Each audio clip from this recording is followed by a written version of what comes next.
Hey guys, Pitmaster.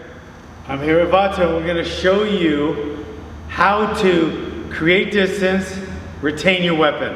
Very important. In this crazy day and age, this is the craziest time I've ever lived. I'm 63 years old. I've never lived in the times where I thought I needed to protect myself so much. I've seen a lot. Even growing up in Hawaii, you know, with the whole haole thing and having to fight all the time, I think it's worse right now. Dang. Because this place is crazy. It's crazy. But anyway, okay, back to the topic. I want to create distance if I happen to have a weapon.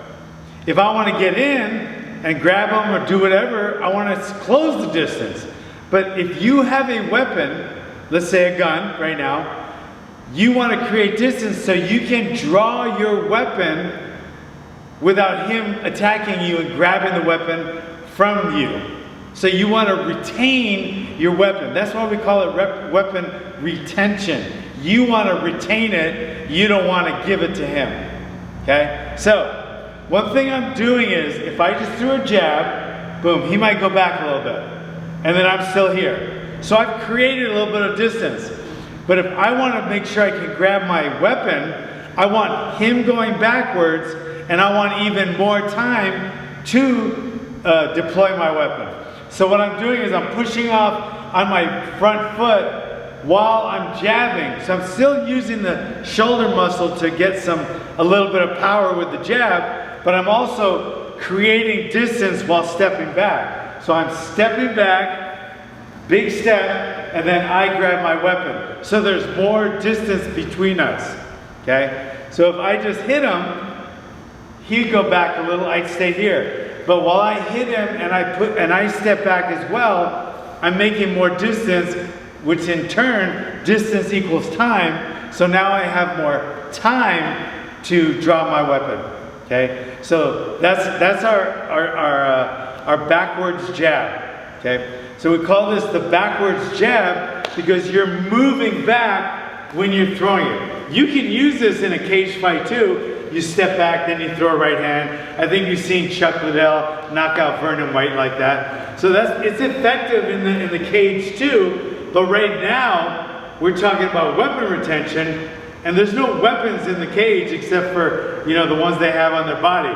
But if you want to deploy a gun or a knife, you want extra distance. So I'm stepping back while I'm hitting, so I have more room, more time to draw my weapon. All right, guys? So you got to practice this stuff. You got to drill it and drill it. You have plenty of time in your life to do this. The average woman spends 12 years of her life by the time she dies, right? From the time she starts putting on makeup, she spends 12 years total of her life putting on makeup. Please don't tell me you don't have time to practice some weapon retention to keep yourself and your family alive. That is not an excuse anymore.